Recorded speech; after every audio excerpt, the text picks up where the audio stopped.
দর্শক, আমরা এই মুহূর্তে রয়েছি ধানমন্ডি ৩২ নম্বর বঙ্গবন্ধু যে বাসভবন, সেই বাসভবনের মধ্যে। আপনারা নিশ্চয়ই জানেন যে পূর্ব ঘোষিত যে কর্মসূচি, সেই কর্মসূচির কিন্তু অংশ হিসেবে কিন্তু এখানে ছাত্র জনতা যারা রয়েছেন, বৈষম্য বিরোধী ছাত্র আন্দোলন সহ বিভিন্ন ছাত্র সংগঠনের যারা রয়েছেন, তারা কিন্তু এই বঙ্গবন্ধু যে ৩২ নম্বরের বাসভবনটি, সেই বাসভবনটি কিন্তু ভাঙচুর করছেন।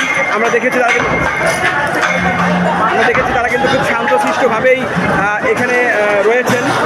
এখানে যারা ইট রয়েছে, সেই সিঁড়িগুলো কিন্তু এখানে ভাঙচুর করা হচ্ছে। আমরা দেখেছি যে এই যে আপনাদেরকে দেখাতে চাই যে এই যে সিঁড়িটি, এটি কিন্তু দোতলায় ওঠার কিন্তু একটি সিঁড়ি ছিল, সেই সিঁড়িটিও কিন্তু ভাঙা হয়েছে। এছাড়া যেভাবে যা পারছেন, যেদিকে পারছেন, চারিদিকে শুধু যে ঘোষণা অনুযায়ী বৈষম্য বিরোধী ছাত্র আন্দোলনের যে ঘোষণা, সেই ঘোষণা অনুযায়ী কিন্তু এখানে শিক্ষার্থীরা পুরো বঙ্গবন্ধু যে বাসভবনটি রয়েছে সেটা কিন্তু ভাঙচুর করছেন। আমরা একটু ওইদিকে যেতে চাই, আমরা আরেকটু আপনাদেরকে দেখাতে চাই যে এই যে সামনে দেখছেন, তারা কিন্তু দরজা সহ ইট সহ কিন্তু এই ইটগুলো যে দোতলায় ওঠার যে ইট, সেই ইটটিও কিন্তু ভাঙচুর করা হচ্ছে।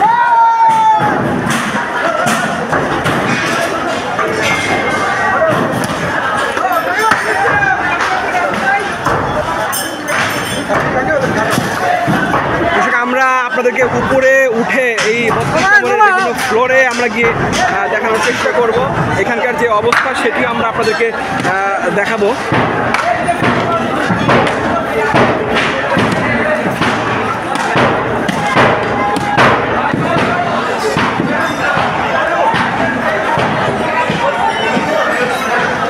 আসলে আমাদের কাছে মোবাইলের কোনো আলো নেই, কিংবা আমাদের কাছে আলাদা কোনো আলো নেই, যার কারণে আমরা ভেতরে উঠেও আসলে অন্ধকারে তেমন কিছু আপনাদেরকে দেখাতে পারবো না।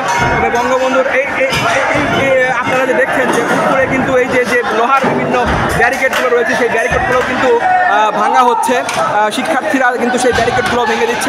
আপনারা দেখছেন যে ঠিক আমার সামনে যে বঙ্গবন্ধুর যে বাসভবনটি ৩২ নম্বরের, সেই বাসভবনে কিন্তু লোহা যেগুলো রয়েছে, সেই লোহাগুলোও কিন্তু শিক্ষার্থীরা খুলে ফেলছেন।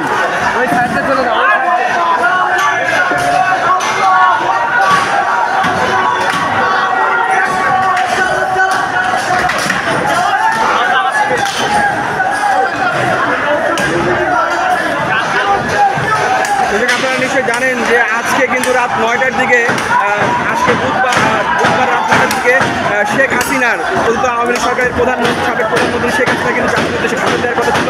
সেই ভাষণের কিন্তু সেই যে ছাত্র সমাজের উদ্দেশ্যে যে ভাষণ, সেই ভাষণকে কেন্দ্র করে কিন্তু মূলত বৈষম্য বিরোধী ছাত্র আন্দোলনের পক্ষ থেকে কিন্তু আজকের এই কর্মসূচি ঘোষণা করা হয়েছিল। এবং সেই ঘোষণা কিন্তু শিক্ষার্থীরা কিন্তু ব্যাপক স্বতঃস্ফূর্তভাবে কিন্তু এখানে পালন করছেন। আস্তাদ আবদুল্লাহ এই ঘোষণাটা দিয়েছিলেন যে আওয়ামী লীগের শেষ পেরেক আওয়ামী লীগের ঘাড়ে মারা হবে, এবং তার অংশ হিসেবে কিন্তু এই যে ধানমন্ডি ৩২ নম্বর সেটা কিন্তু যে অবশিষ্ট যে যা ছিল, অর্থাৎ যে বিল্ডিংটি ছিল, লোহা ছিল, সেগুলো কিন্তু ভেঙে ফেলা হচ্ছে।